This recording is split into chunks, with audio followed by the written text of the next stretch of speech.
Et nous commençons cette édition en Chine, où le comité permanent de l'Assemblée populaire nationale se réunit à l'occasion de sa session bimensuelle.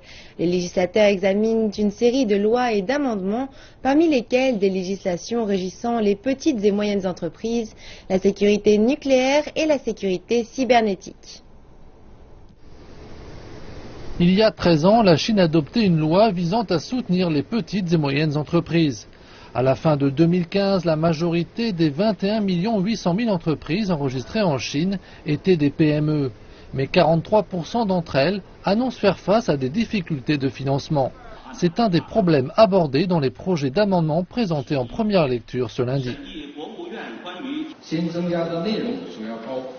Dans les nouveaux éléments, il est demandé à l'organe de supervision bancaire de différencier la supervision concernant les services aux petites et micro-entreprises.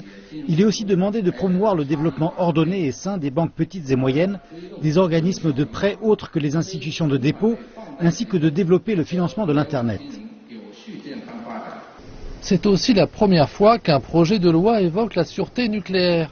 En 2020, la Chine devrait être le deuxième pays du monde, après les États-Unis, à posséder le plus grand nombre de réacteurs nucléaires.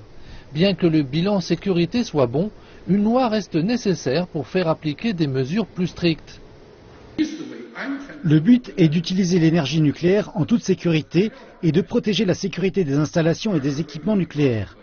Il s'agit aussi de prendre des précautions et de réagir face aux incidents nucléaires, de protéger le personnel, le public ainsi que l'environnement.